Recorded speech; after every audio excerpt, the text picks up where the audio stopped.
Alors, ce jour, nous allons parler des services secrets camerounais. À quoi servent les services secrets camerounais? Nous allons d'abord commencer par définir ce que c'est qu'un service secret. C'est quoi un service secret?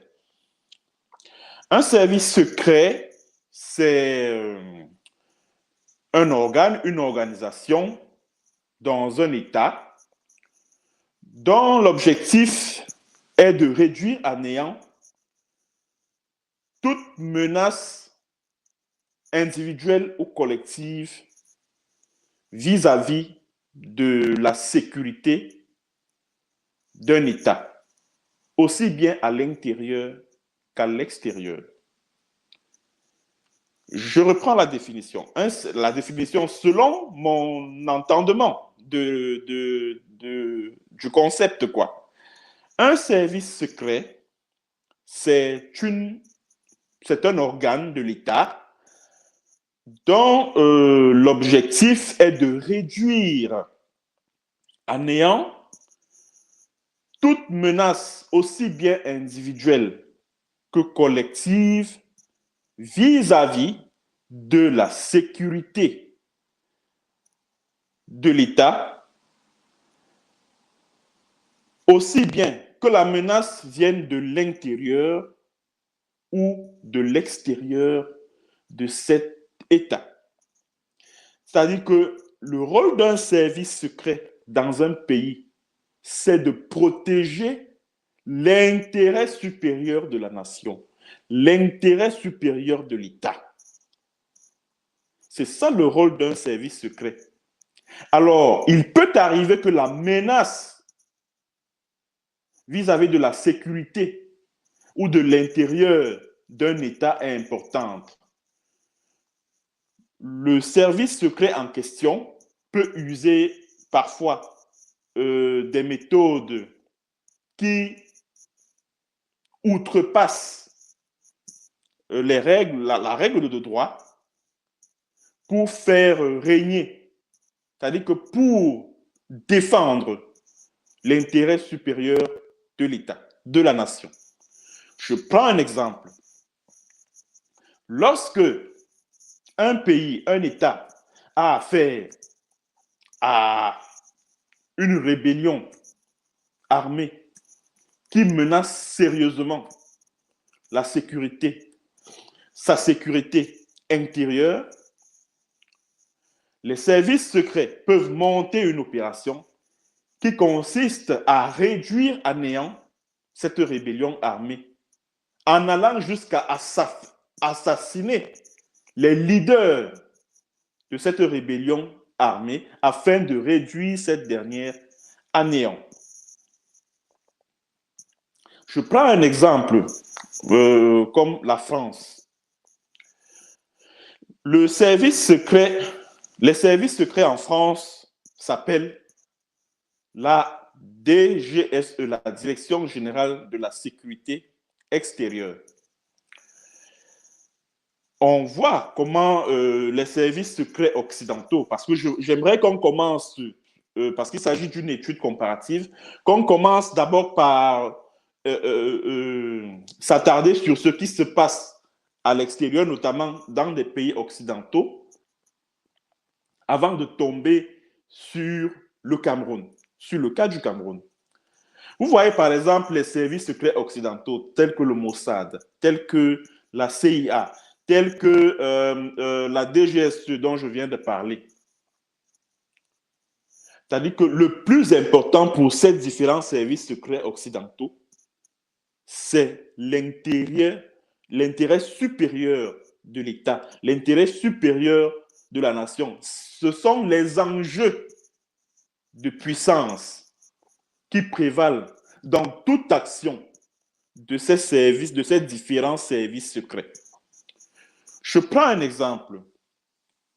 La DGSE française, par exemple, a fourni des armes et des munitions au mouvement indépendantiste kosovar. La DGSE française a appuyer le mouvement indépendantiste kosovar qui était dirigé par un certain Hashim Thaçi. Et Hashim Thaçi qui a été le premier ministre du Kosovo après que le Kosovo ait été l'État du Kosovo a été proclamé indépendant. On voit également la DGSE à l'œuvre pour traquer les terroristes, que ce soit en Afrique, que ce soit au Moyen-Orient, etc., etc. Parce que ces terroristes-là, ces mouvements terroristes qui sévissent en Afrique, notamment dans le Sahel, dans des pays tels que le Burkina Faso, le Mali, la Mauritanie, le Tchad, etc., etc., ces mouvements terroristes nuisent aux intérêts de la France. Voilà pourquoi les services secrets français tels que la DGRE sont en première ligne de la lutte contre le terrorisme en Afrique. Et pour lutter contre le terrorisme, il arrive à ces services secrets de mettre en place un mouvement se passant pour être terroriste, mais dont l'objectif est d'infiltrer ce mouvement terroriste. Je ne sais pas si on se comprend. En fait, l'objectif, ce que je veux faire comprendre aux uns et aux autres, c'est que dans des pays qui se respectent, dans des pays occidentaux, quand on parle de services secrets, le mot qui revient le plus, c'est l'intérêt supérieur de l'État qu'il faut défendre quand il est menacé, que ce soit à l'intérieur ou à l'extérieur de cet État. Voilà pourquoi, quand vous entendez parler du G5 Sahel, des opérations de l'armée française, telles que l'opération Serval, l'opération Barkhane, et ceci et cela, tout cela est coordonné par les services secrets français, c'est-à-dire la DGRE, qui font des notes au quotidien. Et ces notes atterrissent directement au bureau du président français, Emmanuel Macron. C'est-à-dire que vous ne verrez jamais, par exemple, les services secrets français derrière les journalistes français, derrière les activistes français, derrière toute personne qui critique le pouvoir français. Jamais. Le plus important pour ces services secrets français, c'est l'intérieur supérieur, l'intérêt supérieur de la France. Voilà pourquoi les services secrets français tels que la DGRE montent des opérations, telles que des opérations clandestines, des opérations homo, pour neutraliser un chef terroriste dont l'organisation nuit gravement aux intérêts de la France. Ah oui. Vous voyez par exemple le mouvement, la CIA aux États-Unis, le travail qu'elle fait, monter des opérations au Moyen-Orient, etc., dans l'objectif de traquer les talibans, etc., parce que ces talibans, ces mouvements terroristes nuisent aux intérêts des États-Unis, parce que l'enjeu, le véritable enjeu pour les États-Unis, c'est l'enjeu de puissance, c'est contrôler les ressources pétrolières, plus précisément. Vous voyez, et maintenant, les mouvements terroristes qui sévissent au Moyen-Orient étant une menace sérieuse aux intérêts des États-Unis, la CIA est obligée de monter des opérations visant à les neutraliser. Or, quand on arrive au Cameroun, qu'est-ce qu'on voit? Les services secrets sont là pour protéger le clan qui est au pouvoir, pour protéger le pouvoir d'un seul individu et des membres de sa famille. C'est ça, c'est-à-dire que les services secrets au Cameroun, ne sont là que pour protéger le pouvoir d'un clan. Les services secrets camerounais ont également la particularité d'être extrêmement extravertis. Donc, ça veut dire qu'aucune opération ne peut être montée par la DGRE actuelle sans l'aval de la DGSE française. Je vous prends un exemple. L'affaire Guérandi-Mbara. Beaucoup de Camerounais pensent que c'est la DGRE qui a monté l'opération. La DGRE, ce sont les services secrets camerounais. Beaucoup de Camerounais pensent que c'est la DGRE qui a monté l'opération, ayant abouti à l'assassinat de Guérandi Mbara. C'est faux et archi faux. C'est la DGSE française qui a monté l'opération de A à Z. Et la DGRE n'a servi que de couverture. Retenez bien ceci. L'assassinat de Guérandi Mbara est l'œuvre des services secrets français. Bon, maintenant, la DGRE n'a servi que de couverture. Qu'est-ce qui se passe en réalité? Quand Paul Biya était en visite officielle en France en juillet 2009, c'est une journaliste française qui travaillait avec la DGSE, donc les services secrets français, une certaine Charelle. Bon, j'ai oublié son prénom. C'est cette Charelle-là qui entre encore, qui cherche à contacter Biya et lui propose que non, voilà, nous allons faire ceci pour vous livrer Monsieur Guérandi Mbara que vous recherchez depuis. Donc, nous savons où le trouver, etc., etc. Alors, Paul Biya, lui, son souci, c'était qu'on lui donne Guérandi Mbara vivant. Il n'était pas question qu'on le tue. Non, non. Or, les services secrets français voulaient éliminer physiquement Guérandi Mbara. Pourquoi? Parce qu'il était contre l'intervention militaire de la française en Côte d'Ivoire et en Libye. Parce que Guérandi Mbara, en tant que conseiller spécial de Blaise Compaoré à l'époque, est celui-là qui a servi de matière grise dans la création du mouvement rebelle des forces nouvelles de Côte d'Ivoire.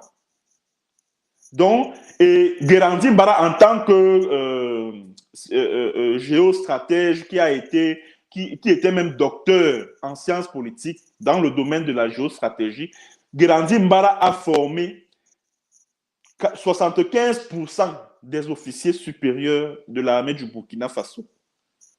Et c'est quelqu'un qui était très aimé, très apprécié par les officiers supérieurs de la DGSE.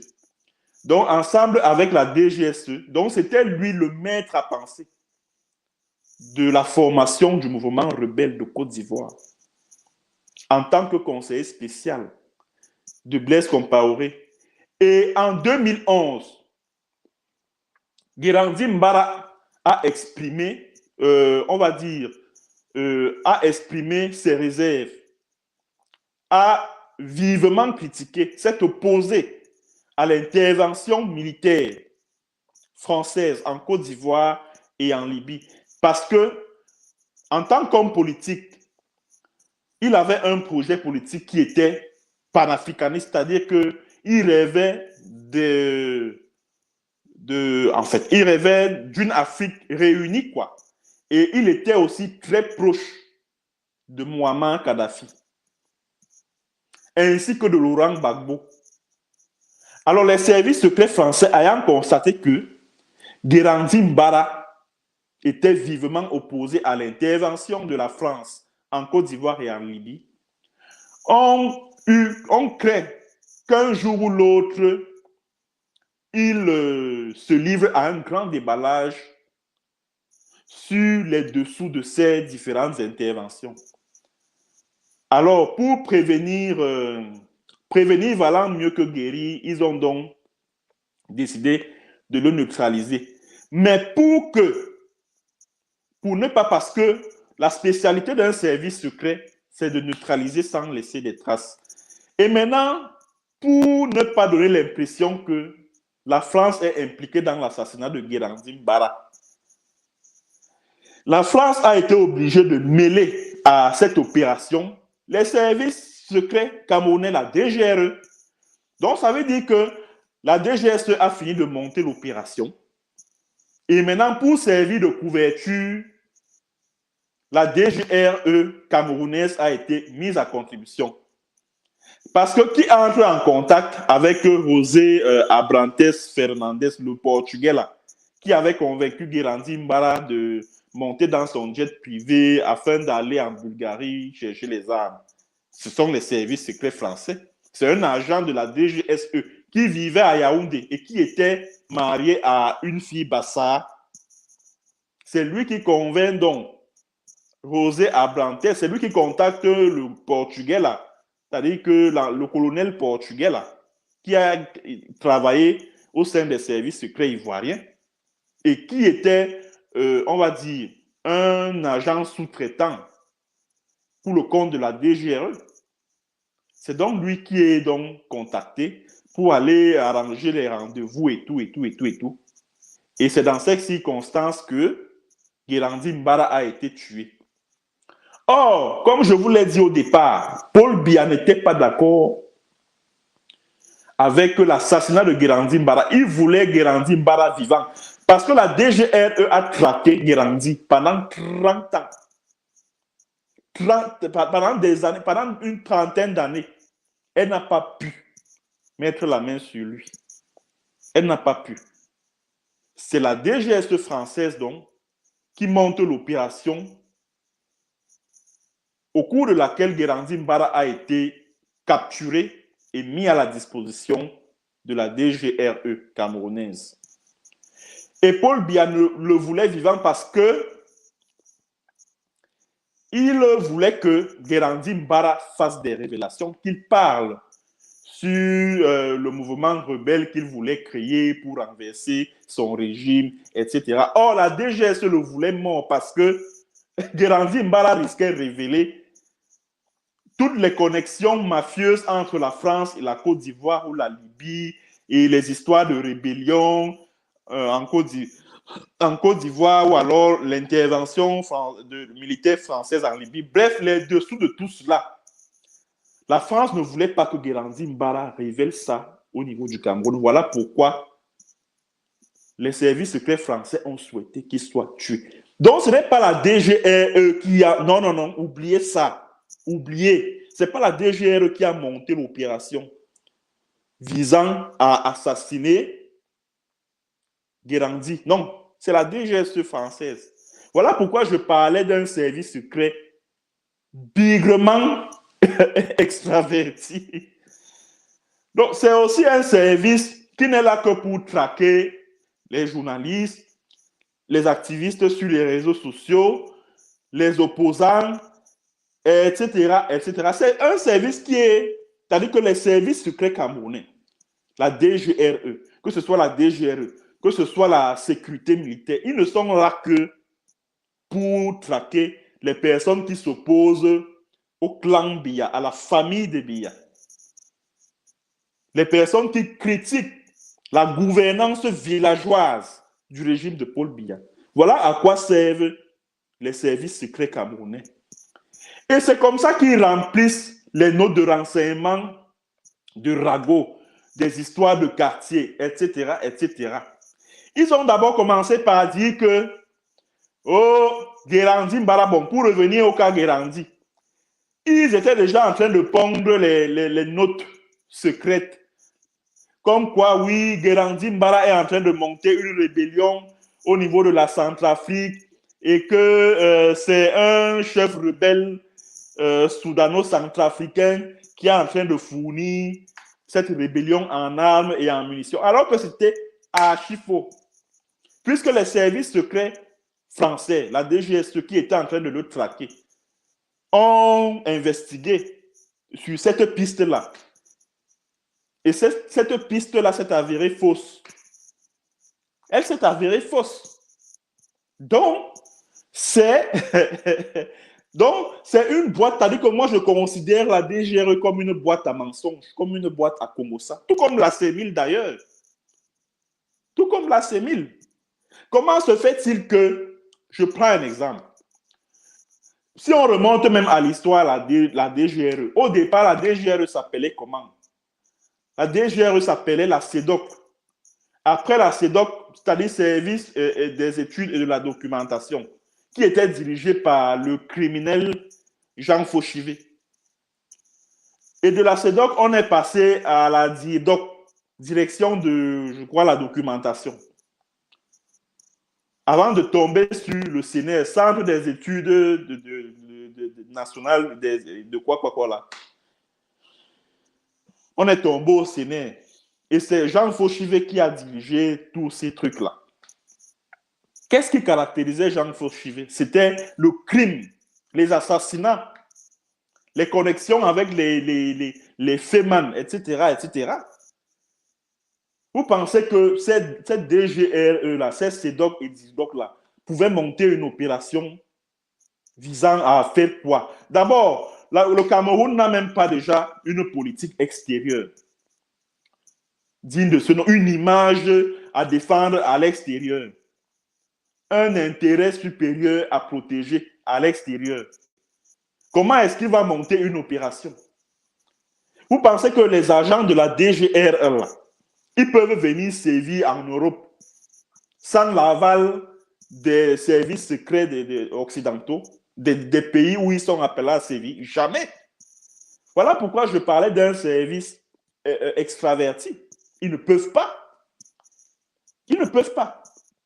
Alors, ce qui caractérisait donc Jean Fauchivé, c'était le crime. C'était les assassinats, etc. Par exemple, le cas de l'assassinat de Félix Roland Moumié. Qui a tué Félix Roland Moumié?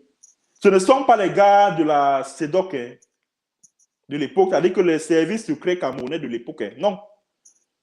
Ce ne sont pas les services secrets camerounais de l'époque. Ce sont les services secrets français qui ont mis en mission un certain William Bechter.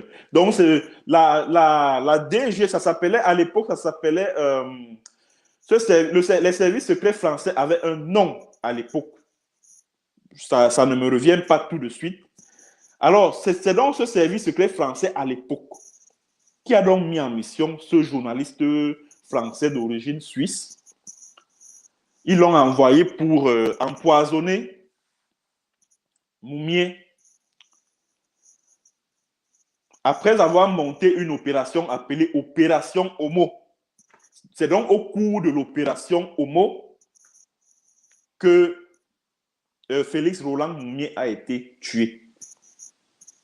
Voilà donc ce qui caractérisait les services secrets camerounais à l'époque. Parce que ce ne sont pas les services secrets, ce n'est pas la CEDOC qui a monté cette opération, ce sont les services secrets français qui ont monté l'opération ayant conduit à l'assassinat de Félix Roland Moumié.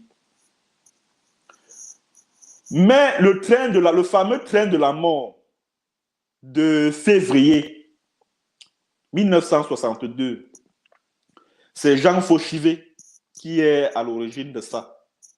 Tout comme le massacre qui a eu lieu au marché Congo à Douala. Je crois que c'était en avril 1960. Ça, c'est le travail de Jean Fauchivé. Vous voyez que les services secrets camerounais ne sont là que pour défendre, c'est-à-dire que pour traquer les opposants, ceux qui disent non à l'ordre établi. C'est ça le rôle des services secrets camerounais depuis les années 60 jusqu'à ce jour, jusqu'à ce moment où on parle. Jusqu'à ce moment où on parle. Ce service secret, voilà par exemple le Boko Haram qui continue à sévir à l'extrême nord.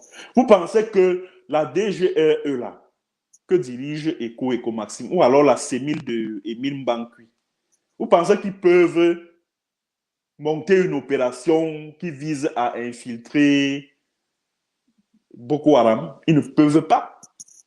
Ils ne peuvent pas sans se faire assister par la DGSE. Ils ne peuvent pas.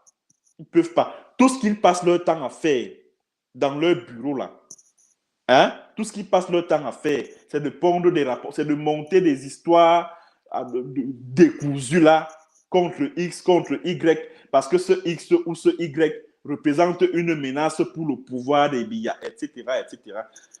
C'est le cas de l'opération Épervier. Vous pensez que quand vous entendez parler de G11, oh, Tambara est dans le G11, oh, ils se sont réunis au domicile d'Atambara à Efoulan, donc ils veulent créer, ils ont créé un mouvement appelé G11 pour succéder à Paul Biya en 2011, etc. Vous pensez que qui montait toutes ces notes-là de renseignement-là, c'est la DGRE. Pourtant, il n'y avait rien d'aussi faux. L'objectif, c'était l'objectif pour Paul Biya, c'est-à-dire que l'objectif, c'était d'écarter de potentiels successeurs de Paul Biya, qui dégageait une relative jeunesse, qui avait entre 40 et 50 ans, et dont la compétence dans la gestion des départements ministériels dont ils avaient la charge les disposait à succéder à Paul Biya. Voilà pourquoi la DGRE a monté une histoire comme quoi il y a un mouvement appelé G11 qui rêve de prendre le pouvoir, de ravir le pouvoir à Paul Biya en 2011. Je vous le disais tout à l'heure, ces services secrets camerounais ne sont là que pour protéger le pouvoir d'un homme, d'un clan. Ils ne sont pas là pour l'intérêt supérieur de la nation. Je parlais de Boko Haram tout à l'heure. Au lieu d'aller infiltrer le mouvement afin de le réduire à néant, non. Qu'est-ce que la DGRE a fait en 2014? La DGRE est allée arrêter Aboubakari Sidiki et Maître Arissou. Puis ils les ont interpellés, ils les ont entendus au niveau de la DGRE. Les images, elles se trouvent là sur YouTube. Allez sur YouTube, vous tapez Maître Arissou ou alors Aboubakari Sidiki. Vous allez suivre l'audition de ces deux compatriotes à la DGRE.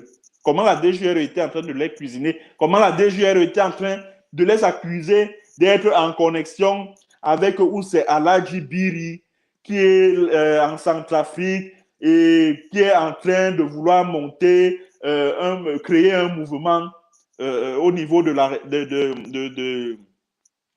la frontière avec la Centrafrique dans le but de renverser le régime de Paul Biya. Et dans tout ça, il voulait faire une connexion entre cette histoire montée de toutes pièces et Marafa. Hein.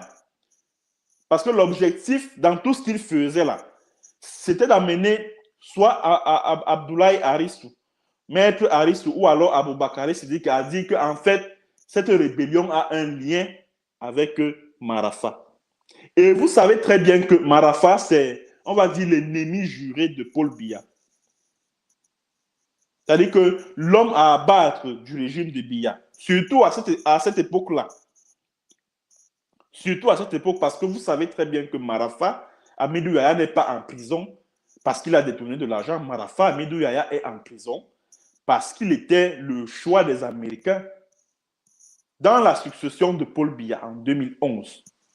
Voilà pourquoi Paul Biya l'a jeté en prison. Vous voyez donc que pendant que Boko Haram est en train de faire des vies, nous étions en août-septembre 2014, quand Arissou et Sidiki, Maître Arissou et Aboubakari Sidiki, ont été auditionnés au niveau de la DGRE. Pourtant, quelques mois plus tôt, Paul Biya est allé, je crois, en France pour déclarer la guerre. C'était le 17 mai 2014. Il est allé déclarer la guerre à Boko Haram. Au lieu d'être là au lieu d'aller infiltrer le Boko Haram, la secte islamiste, qui fait des victimes à l'extrême nord, nos amis de la DGRE passent leur temps à traquer les opposants. Parce que Maître Arissou était le notaire de Marafa Et Aboubakari Sidiki est un opposant politique. Donc, vous voyez, c'est-à-dire que ce n'est pas un service, et ça je l'ai dit, je ne cesserai jamais de le dire, c'est pas, les services secrets camerounais ne sont pas là pour défendre l'intérêt supérieur de la nation, menacé par, tandis que les services secrets camerounais ne sont pas là pour protéger la sécurité et l'intérêt de l'État contre des menaces extérieures et intérieures. Non, ils ne sont pas là pour ça.